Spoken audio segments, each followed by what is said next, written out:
Nkosi sihlala phansi bazalwane. The Lord is good.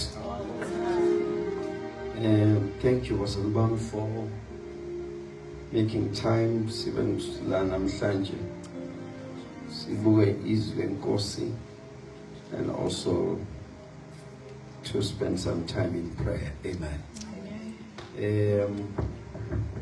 Firstly, ngifuna ukuba ngibonge that imthandazo esiyenzile and the prayer we had on Friday. Inkosi senzele imhlola nemangaliso. Amen. Amen. Our lives is never the same. Hallelujah. Malibonga ivangeli. Amen. Yeah, impilo yethu ishintshile.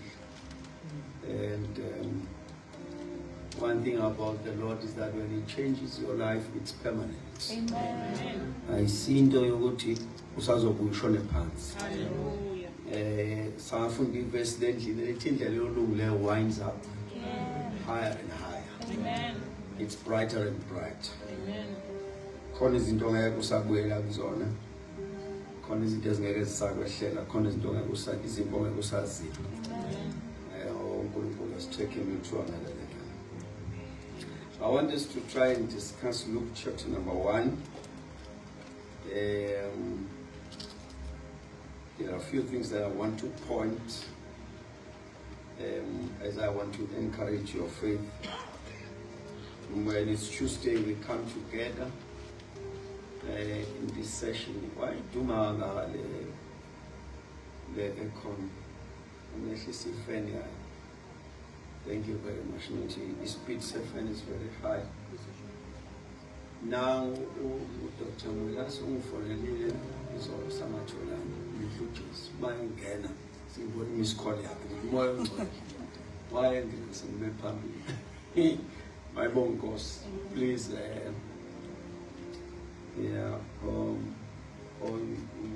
use this one this one to try and see so that I want to work on something very serious.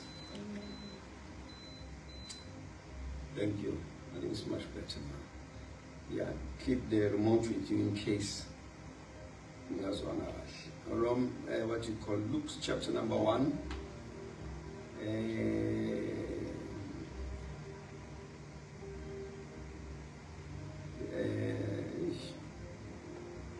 Let's start reading from verses number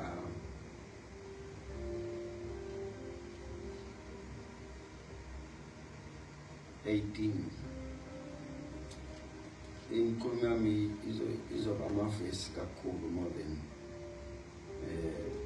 I want to show you something.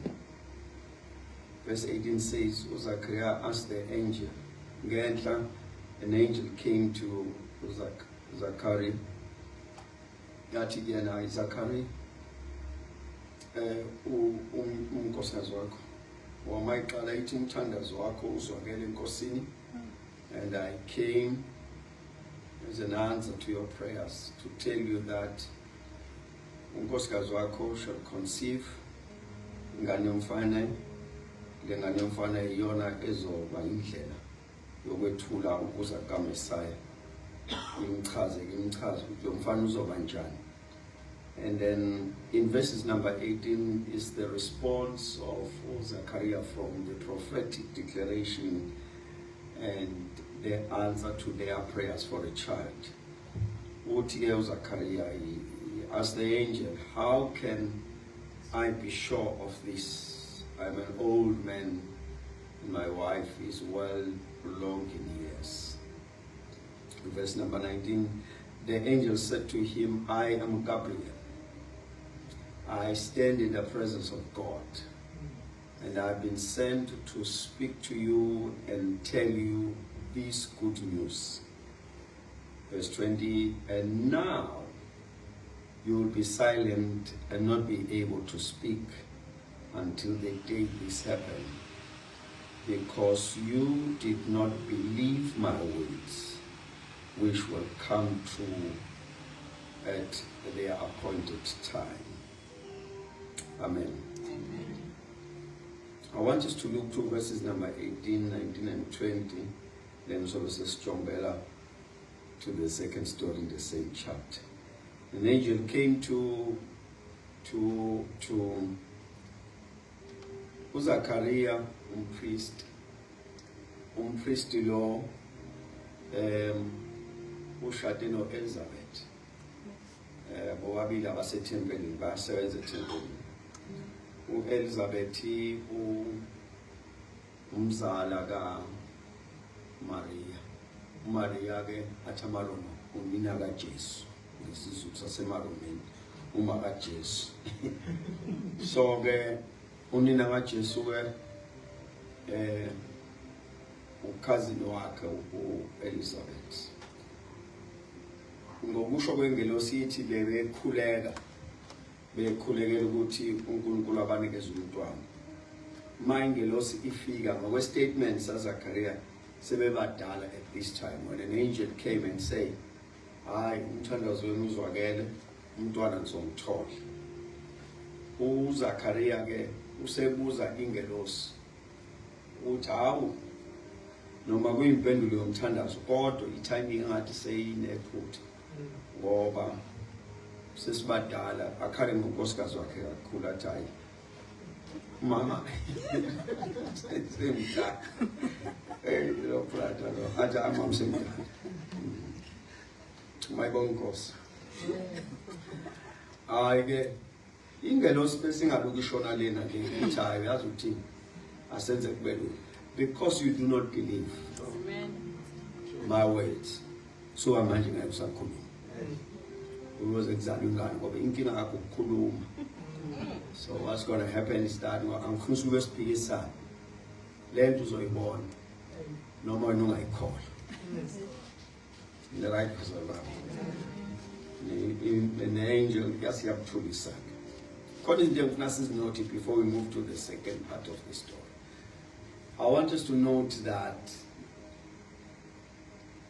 lo mntwana uzofika umntwana bebemkhulekela. Lo mntwana uzofika. Lo mntwana uzofika impendulo yomthandazo wakhe. It's just that bona le mpendulo yabo bekunendlela abathatha izofika ngayo. Bebethatha lo mntwana uyofika be-fresh. And i-timing kaNkulunkulu bengasho kanjalo. uNkulunkulu akanaso isikhathi somuntu nesakhe. Amen. Bona bazi ukuthi umntwana umthola mosa fresh nomziphila and so forth and so forth. But according to the records, the holy records, uNkulunkulu violates processes in time. Amen. Usembeleni kaNkulunkulu kwenza izinto ngendlela yakhe. Amen. Ngicela ngithi amen. Amen. Ayikho uNkulunkulu njalo ufuna imvelo ukuyiphoxa ukuze idepende kuyena noma imvelo. Ayikho into engama uNkulunkulu ithi imvelo yethu. Uyabona? When you check nje ukuthi wakwa edwaleni watshela uMoses wathi hamshaya idwala kuzophuma amanzi. In the nature yedwala akho amanzi aphuma edwaleni. Kodwa mhlawumbe uNkulunkulu ufuna ukuphoxa idwala ukuthi ungenza into engekho emvelweni yakho. Idwala lahlanza amanzi. So I'm saying so uNkulunkulu ufika kulaba bobabili. In fact ufika kuZachariah uyamtshela ingane yesi lo uthi impela ayisavumi ngoba nangu semdala umama. Lengelo sesidayilalela ngeke usakhuluma. Well bazalwane bami yazi uthini. When you get time you must read my other favorite translation also ukuthi when you mawuzothiwa ingelo sesithi ngoba ukholwa ngeke usakhuluma. Enye translation iyacacisa ukuthi wathini lo baba uzoma ngathi wathini ingelosini kule Passion translation. Ngicela ulalele kahle. Zachariah asked the angel, "How do you expect me to believe this? I am an old man and my wife is too old to give me a child. What sign can you give me to prove this will happen?" I will get another view. So wathi uZakaria, I know ngiyakuzwa ngelosi, nginikeza uphawu oluthi lelizwe olukhuluma lizofezeka. So I'm going to present to you that lokuba isimungulu kwakhe was a sign. So mawubona ngicela nivule umnyango nivalele nje abantu baxakile ukuthi kuyavuka indlu kaJesu. Vulanda mangiphinde bazobamba. He said to an angel, kusho lo baba uthi engelosini utshela ingelosi uthi give me a sign yokuthi ngibone ukuthi le nto izokwenzeka ngempela. So I'm saying to you, this dumbness was a sign. Not a curse, but a sign. Because he said to an angel, kufuna unginikeza isiqiniseko sokuthi lelizonginikeza lona lizokwazi ukuyenza lento eshoyo. Said to an angel, give me a sign. An angel athi ayikulula. Thula kusuka manje.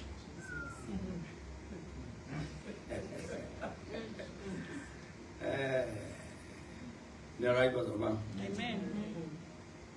So mawuhlangana naye ethulile uphawa elicelile because he said to an angel, akulula ukuthi ngivele ngiyikholo lento. Give me a sign. Nikhona bazonibamba. And then what to? On the other side, I'm saying to myself then, why was it necessary that the angel imnikeze a sign yokumthulisa? Why ingamnikeza sign ukuthi akabe impumputhi? Noma imnikeze sign ukuthi angahambi. But the angel yathi ngifuna ukumthulisa. Ingelosi imthulisa ngoba kune principle in the kingdom of God. That your confession is your faith. The expression of your faith or your fear, your faith or your doubt, your faith is through confession. Umuntu ngeke simazi ukuthi uyakholwa engashongo lutho. Ngeke simazi ukuthi akakholwa engashongo lutho. And then the trick part of the scriptures is that Jesus says, what you shall have, whatsoever you say. So, in his level of unbelief concerning the coming child, noma umntwana engafika. Wayizonenda hlale eswini ubaba aqhubeka nama confession aphambene nalento. Ingane ifele eswini. To silence him until he believes, because in befuna ukukholwa ngokubona. Ingelosi yathi ngizomvala umlomo. Simply because the book of Matthew will say to us, don't think and say, what shall I eat, what shall I drink, and what shall I be clothed with? Ithi ungacabanga ukhathaze ukuthi ngizodlani, ucabanga ukhathaze ukuthi uzombathani, ucabanga ukhathaze ukuthi uzophuzani, ithi kodwa ungasho. Oh, basawuni right about that. Amen. Ithi lezi zinto ungazicabanga, ithi kodwa ukunqaba ukuzisho. You can think about them. There are things that you cannot confess because they are contrary to the promises of the word of God. So ingelosi yathi yazi ukuthini, angifuni ukuya kaningi la ngizolungisa izinkinga. Angilungise once and for all. Thula ungakhulumi, uyokhuluma mhla ukholiwe. So when the child was born, sithola kuma records. Ufuna igama lengane, umama yasho ukuthi igama lengane usibani bani, ingelosi yasitshela ifikile. But in the history alekhala ligama alikho. Yasithi umama kulungile asiyene esimungulweni. So kuyokhuluma so. Njengoba bafika bathi ubani igama lengane wathi letha translate. Wathi meqede ethi John ofule kumlo. Ngoba usekholwa ile nto ingelosi ayimtshele yona. Nikhona bazalwane bami? Then from that, the angel goes to Usis, ukazini kaElizabeth uMaria. Ifika kuyena ithi ufumene umusa. Uzokhulela Maria uyabuza ukuthi how is this going to happen? Ithi ngelosi the Spirit of the Lord shall come upon you. And then ezawuhlala kuye is the holy thing. Bese iqhubeka kuyena, I think in verses number 36.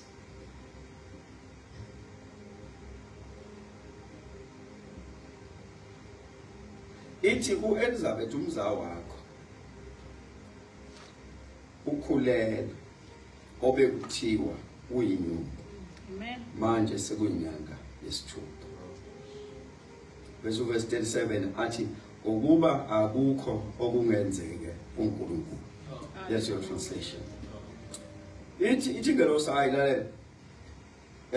Le nto engizokutshela yona yokuthi uma uNkulunkulu uzohlala phezu kwakho and you shall conceive. Ungakhathazeki. Angiqali ukuhambisa lelizwi. Ngithathele lizwi ngalisa kumzaa wakho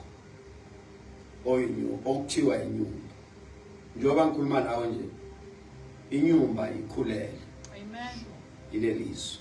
Hawu basana. Hallelujah. The angel is saying, ansazama weMaria. Ngithathele lizwi ngalisa umzaa wakho obekuthiwa inyumba.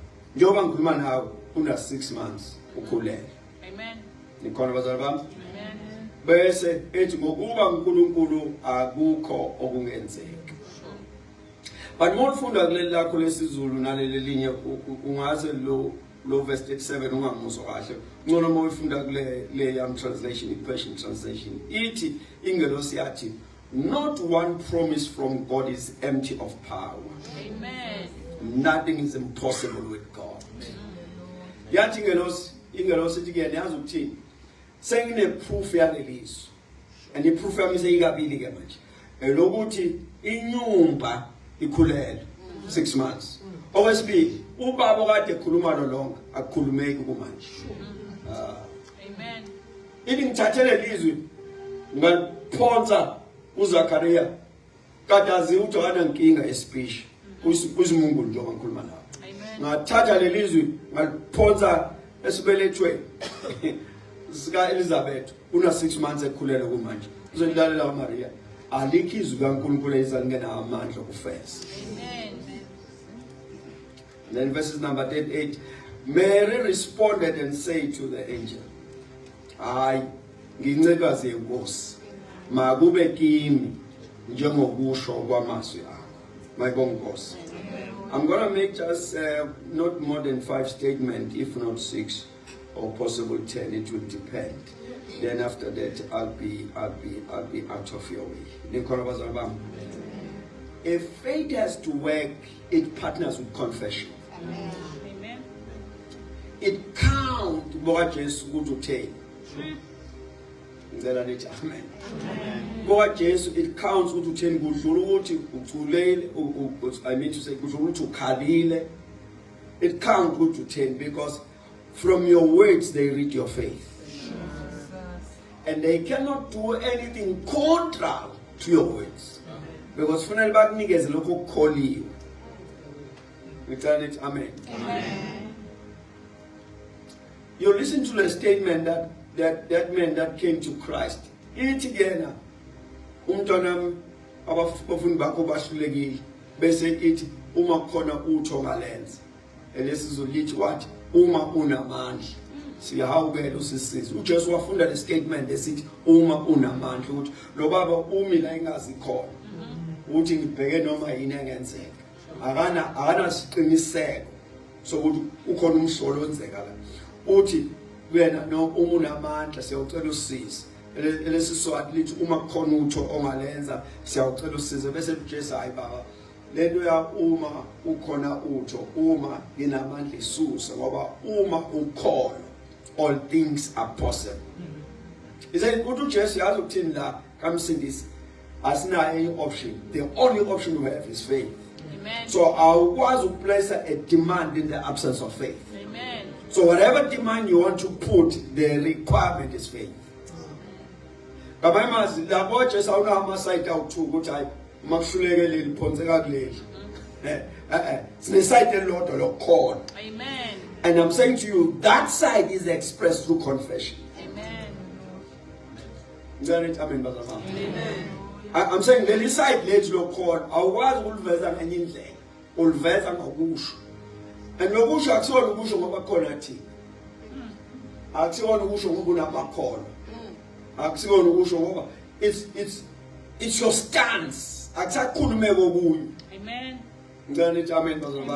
I'm saying akusakhulume kokunye makuthiwa uvula umlomo uvula ukhuluma la umekhona. And la umekhona isokholweni. Was on the right God. And I'm saying, like I'm saying this, it is illegal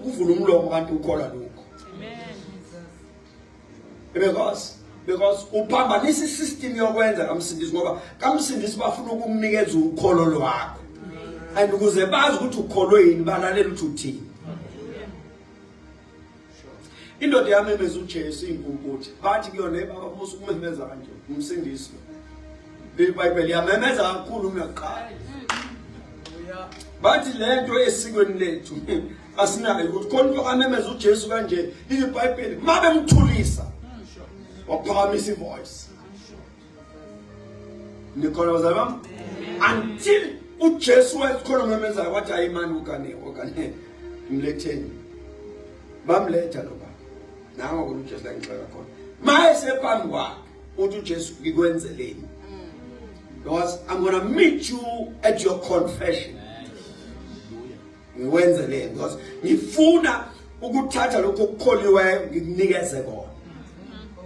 so your confession is the expression of your faith. And that confession, it is the desired outcome.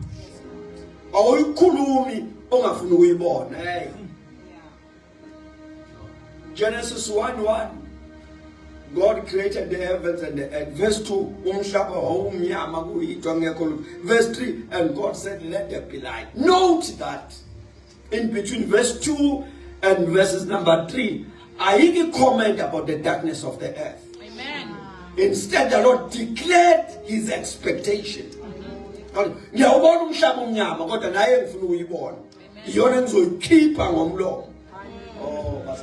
So, situations does not give us confession. Instead, our confession is coming from what we are believing God for. Amen. I could make a color. Who correlate loose niggas a mass so ash. See, you know, look. By our way, about a pressure, who chase for to chat about I was with it. Said to them, let us cross over to the other side. I think the book of Luke somewhere. And the Bible says, as they were crossing to the other side, a pandemonium occurred, a storm, so much that the boat was in danger. Oh, Jesus, led. But the two of us again about for so hey, con mambania fegenati, see how full Marabuga, he silenced the wind and the storm and he turned to them. He said to them, where is your faith? And you're asking yourself, you get up in the boat called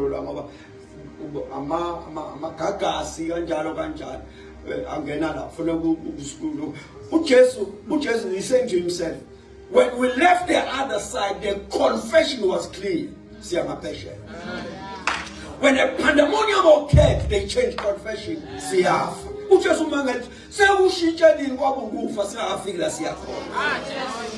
Situation should not take away your confession.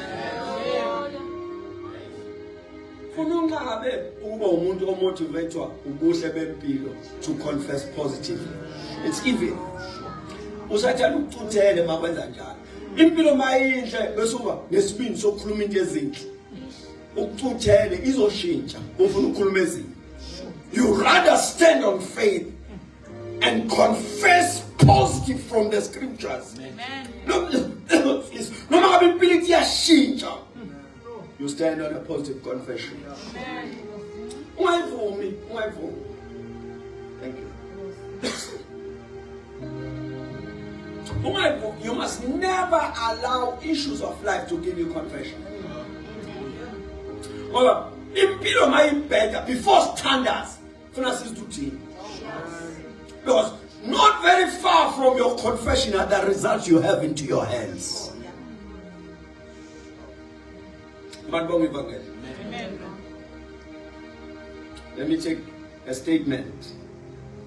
Niyayazi indoda lapha chapter 5. Le ndoda yahamba yaJesu yathi, "Hey, nginenkinga lapha ekhaya, ingane ingafa noma yini, asiphuthume." What uJesu asiye khona. As they journeyed, there comes the woman with an issue of blood. Niyasazi story samama ka 12. Then my good friend Dr. Mhlawumbe showed me something that I was not aware of. Ukuthi lithi iBhayibheli wathi kuba aphile lo mama uJesu mayebuza ukuthi ubani ongithintile bese athi lo sibhalelayo, and the woman told Jesus Christ all that she went through. So lokufa kwengane ukulobola, because umathiwa the woman told Christ all, usho wayiqala mhla iqala ukugula. So akubanga ukuthinta waphile waqhubeka uJesu. Ize ifa nje ingane uJesu lalele lo mama. Hey. Ngesikhathi uJesu lalele lo mama, lo baba umile. uNkulunkulu abusiso lo baba. Umile la uthi kodwa Jesu sisuke ngespeed siye ekhaya. Sibanjezele lo mama. Kodwa usathi akubekezele egameni lokuthi nginayo umsindisi. So ugcina sifikile ekhaya. The woman told all. Wakala washukayo ngazama lo. Wabhala. Ngoba iBhayibheli lisitshela nje amanqamplamba lithi wayesezamile konke. uJesu wamnikeza ama-details of her experience of these 12 years. But the faith of the man kept the man standing there. Kuthe kusenjalo umama angathi umeseqedile nenkulumo bese engasekuphileni kwafika ingceku zalo baba zathi yeke umsindisi ifeeling ngayo. Bese lithi iBhayibheli, then Christ overheard and turned to the man. Lesizulu lithi wathi kuyona, ungesabi kodwa kholwa. My translation athi ungesabi kholwa kuphela. And I saw a statement made by the Amplified Translation. Where is that one? I saw a very good statement made by Amplified Translation. Amen. And iti uJesu overheard what was being said. Jesus said to the synagogue officials, that's the men, do not be afraid. Only keep on believing in me and my power. Uthi uJesu kule ndoda yenza kanje kuze kube lula baba. Unganyakazi okholweni. Ngicela nithi amen. Uthi yabona yenza nje. Keep on. Ngoba uJesu uyabona into emisile lo baba ukho. Manje ngimtshela ukuthi awungatatazeli. Patient translation ithi uJesu ithi isho kanje yona ngibeka nganye indlela ithi, but Jesus refused to listen to what they were told and said to the Jewish official, and said to him, don't yield to fear. All you need to do is to keep on believing. Now note, I want you to see something here. Note that when the message came, before the man responded, Christ came in and gave him he says, ungaze lo baba ngaze ashiputha angimtshela ukuthi qhubeka ukhona, so that noma ngabe yiphi thought efikayo amekholweni angabe sayikhuluma enye into ngikholwa bazalwane. uJesu had to come in before the man opens the mouth. Amen. Because when the man went to fetch Christ, he said, so uthi uJesu ke qhubeka lapho ukuthi ngifike ekhaya. Uthi i-report evele ekhaya ithini ayishintshi ukuthi ngiye ekhaya. Amen. Futhi ke wena qhubeka ukhona ukuthi make ngafike ekhaya izinto zawushintsha. I want you to note that let the show lasifunda khona that uJesu uthi kule ndoda ayenza nje qhubeka ukhola. But he underlined that he comes in before the man opens the mouth. Because ufuna amgcine okholweni. The only way yokumgcina okholweni ukuthi angabe sayikhuluma olunye udaba. Angabe sayisho enye into. Ufuna ame kulokho akukholiwe. Because your confession is your faith. Amen. Oh, tell it amen, Pastor. Amen. In fact, if there's anything namhlanje ufuna need to take it home with, is that tuna until you call. Wow. Then once you have found a substance of what you are hoping for, then you can open your mouth. La okholweni, we have side a lot. We have one side, and that side is positive answers. Amen. We have one side, that side is good results. Amen. Because who called on us Ephesians 3:20? I'm not writing, but who called on us Ephesians 3:20? And Ephesians 3:20, translation, my translation are fun. Amen. I'm not translating are fun. Because it's got to be on a scholar of Son as a Bible. Layami translation, it is able to do exceedingly far above what you ever imagine or ask us according to the power that is at work into your life. Amen. Passion translation says, never doubt God's mighty power to work in you and accomplish all this. The statement says, uma lento sisho la yimethaleni ungawangabaza amandla amakhulu kaNkulunkulu asebenzayo. Asebenza phi lamandla? He will achieve infinitely more than your greatest request. Kuthiwa makuthiwa nje ukhonto isicelo naye kuthiwa nansi lofuna yazi ukuthi amandla akhe adlula your greatest request. Amen. Kunito moyitela uthi ngokwakhe inkulu. Ngikho bazabami ngoba uyimeja ngamandla abantu, uyimeja ngokucabanga kwabantu, uyimeja ukuthi yakenze ngani kusibani bani, uyimeja ukuthi ubani wakwayicela waphoxeka yakenzeni. La kuthiwa funa ubuka usimakade. Amen. Ngoba yena unamandla amakhulu that accomplishes all. Ngikho bazabami kuthiwa your greatest request in the can again. Bese kuthiwa your most unbelievable dream. Kuthiwa ngibuke kanjani ukuthi unephupho elingakholakala. Kodwa libuke ngosimakade. Oh, bazalama. Libuke ngosimakade omandla akhe asebenzayo accomplishes all. Amen. Bese kuthiwa and exceed your wildest imagination. Hallelujah. Kuthiwa uzokwenzela into ongazange wayiphupha. Amen. Uzokwenzela into ongazange wayicabanga. Bese the translation basically, he will outdo them all. Amen. For his miracles power continuously energize you. Hallelujah. I'm saying build your faith from God's possibilities. But never allow a room of finding a reference from anyone. Make God your reference for possibilities. Mabuzu then you tata put he is able.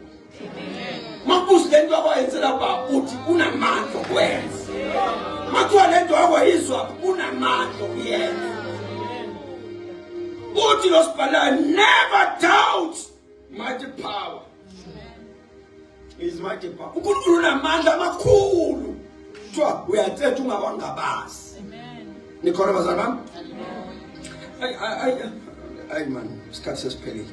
But I'm saying to you, ngiyacela ungayifumeli second thought about what God is able to do for your life. Yabona? Because your faith must silence the loudness of your situation. Uma izindaba zi-amplify umsindo wezitha zakho, ukhola le-amplify umsindo kaSimakade. Uthi intaba inkulu, uThixo umkhulise ngokhola adlula intaba. Nikhona mama? Never limit God to your imagination. Ukhola lakho aluthi udlula ucabanga kwakho. Nikhona. So I'm saying, be careful of your confession. Because everything, in fact, between you and the manifestation of your heart desires is your confession. Amen. You know, you put a prayer request. Satandas awusakwazi kushenye. So far usholo sithandaza. Amen. Bazalwane bami. Please mngoleke ithawula. Naku ngijuluka. Angiphinde bazalwane. Maka sathandaza. Angeke usasebenzisa lokho ngakini washona as a reference. Ukulento yakabulala omunye ugogo ngakithi. Ayisekho valid. Amen. Hallelujah. Abantu mandraki bazalwane. Amen. Uthi umfundisi wala esondweni le-PE uyabo uthi as we were praying and thanking God about the declared word into my life, and then I moved from KZN to PE, got a good post, good job, and seven's on the right. When you said I was trembling with fear, and I was umsebenzi masiqala lo 2026 lo masiqala 2025 ngiyabona no, we're taking a direction in the work of the ministry because in 2017 no, there's challenges and there's going to be a serious retrenchment. Uthi ke office esihlezi kulona verse obvious mayiqala le retrench izoqala ngalongale kwami mayisuka iza kumina kanjalo boze bafike la beyakhona. Amen. Then he said,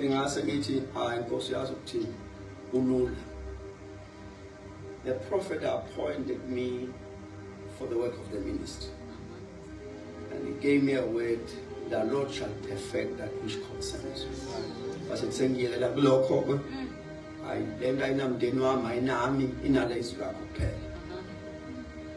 so, but Bashlezi, what you illustrate bizo umuntu office athi shi abuye ngasasimanje so yasi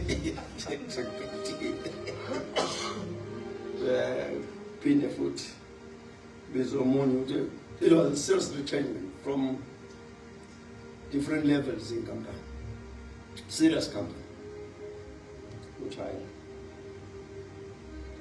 I'm demon at now you go Mashalo Fuber, so that Marvin will Tapone and first comment. What should I say, colleague? Faith gives you a solid ground where you are content. Amen. It creates an expectation that has no doubt. Our vision. Our vision. But John, our vision.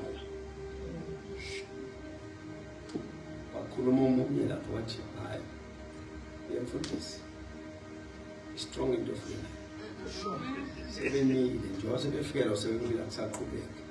Without whom we are 7 of much. Still in the same. Once you believe, stick on the confession in line with what you are believing. Amen. The loudness of the challenges should not silence you or give you their own confession.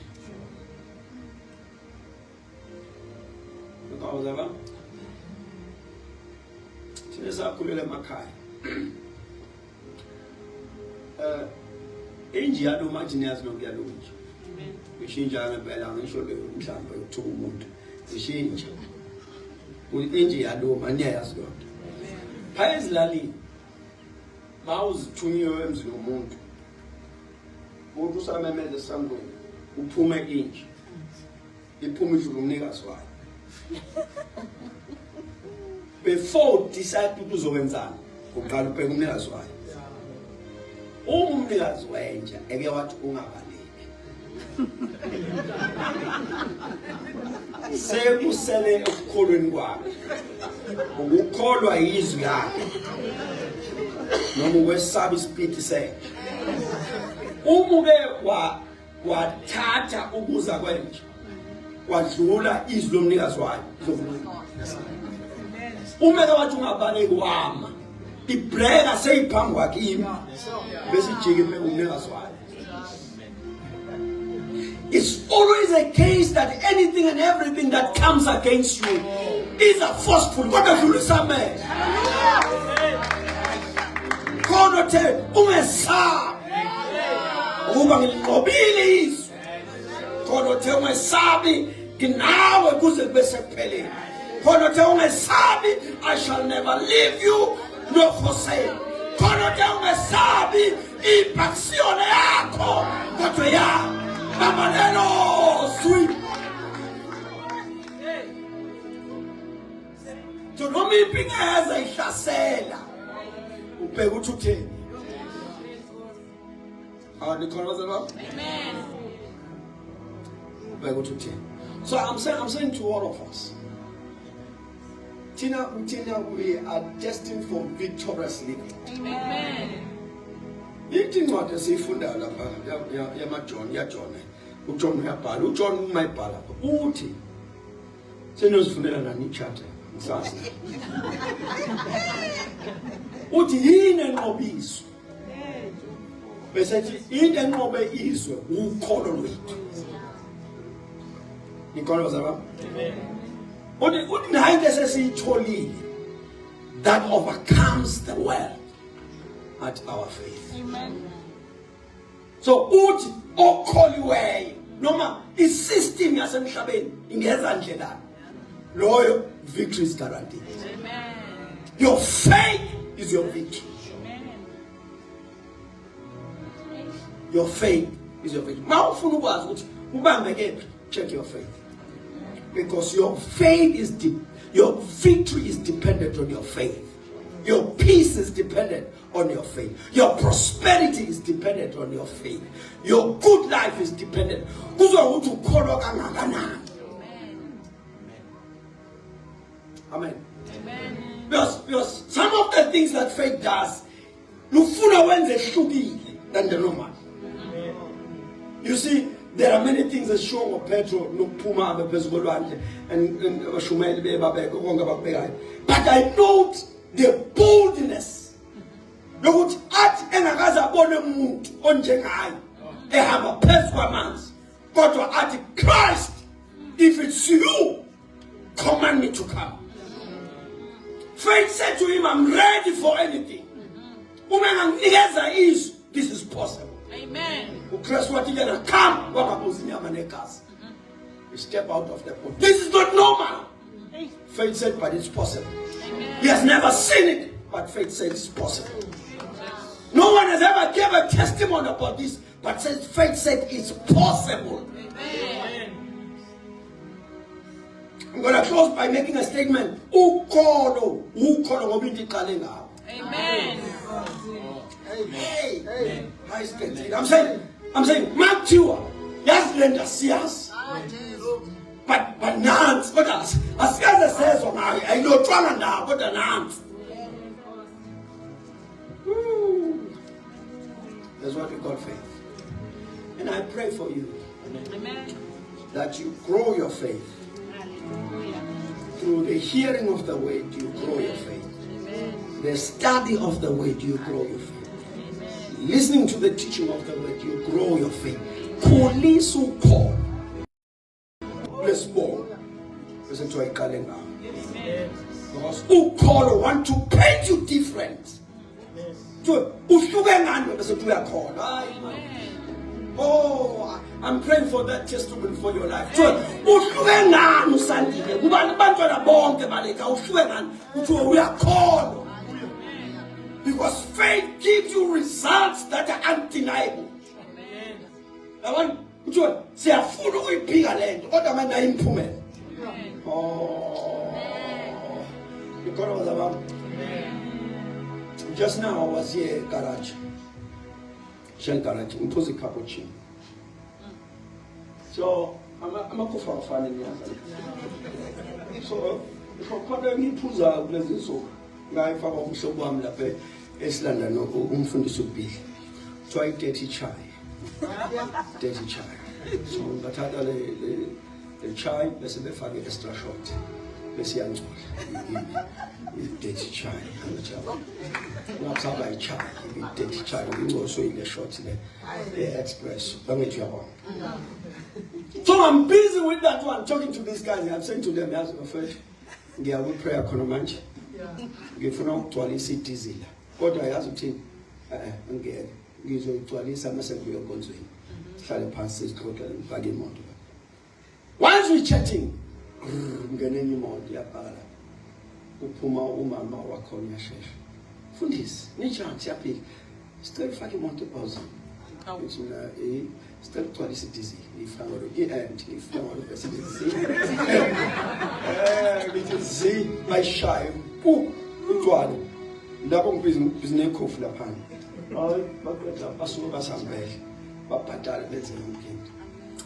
Faith must give you results. That these guys are saying to me, it's not the first time we see such. It's life. For me, it's normal. For me, it's normal. Faith has put me there. I'm in expectation of favor. So wherever I show up, I am in expectation of favor. Something good must happen for me. It's a pulling force for evil. No mufagi CV uthikazi kwenzala no mufagi application no mufagi tender luthe kasi because no lindela usimakade. Create that atmosphere. If this thing you don't believe, you go and check Job 5:23. Job says, that which I feared the most has come upon me. Is it Job 3:25, something like that? But long remember, fear is an atmosphere that causes all evil to come following you. So you must. Yeah, but I was talking to Umtobo just recently. Him and I were talking about the other situations. It's again, I am told. Then we program it. It's functional. Me na me kum dong son dai. What you need to all. What I need so as umthabatha again. Mina ayiki date khona ozomthakatha ayiki date khona ozombulala. I think into nje is an atmosphere that does not exist in my mind and in my faith, in my heart. Ayiki khona ongumthela umzima ngamatshu umhlaba wethu ayikho ngiyayinqaba into ezolithu kwesaba ngoba ukwesaba is a negative faith yokulandela lento edlula ngendlela. Amen. Never allow fear to dominate you, because that fear will give you the results. Job says,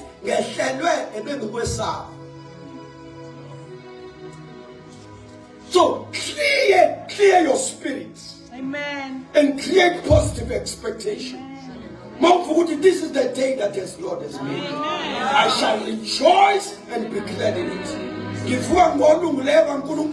And everything shall favor me. Everything will work for my good. Don't give me against you. So as the people are against you. So that must be clear to you. Hey, let me put it this way. God will use anyone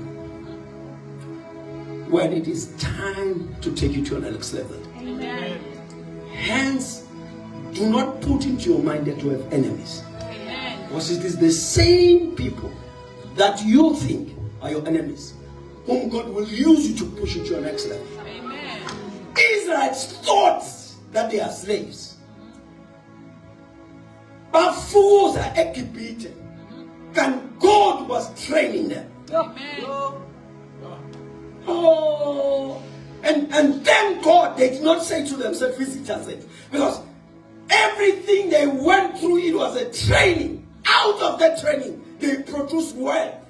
When they left Egypt, they took all the wealth Amen. that they labored there. Amen.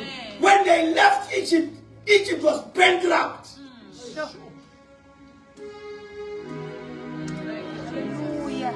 So God will use an individual. Don't put it into your heart and mind, this is my enemy. It's a person for your next level. Amen. Amen. You read a verse here that when the church was growing, they had favor with all men. Amen. Favor even with their enemies, they had favor. Because my boss is amen. Says it. Amen. Please walk on a positive confession. Create a positive expectation Amen. through the word of God. Let us to be of faith. Wherever you are, express that faith. Ngikholelwa uNkulunkulu wezinto ezinhle. Ngikholelwa uNkulunkulu ozongenza izinto ezinhle. Ozongivulela inyanga, ozongiphakamisa, ozongiphilisa, ozonginikeza impilo ende, ozonginika injabulo, ozonginika ukuthula. Live in that terrain. Your daily expectation has to be good life because of your faith in the word of God and the God that is able to do it. Amen. The Lord bless the reading of His word. Amen. Amen. Bless the name of the Lord. So, ngikhulwa nalowo masifazane bami. Qinisa ukholo lwakho and life will be good. Praise the Lord. Before I close, I want to do a special prayer for Umdeni Khumalo. I want to pray for him. Please, Izani Baba Khumalo, we're going to pray. Let the power of the Holy Ghost fall on me.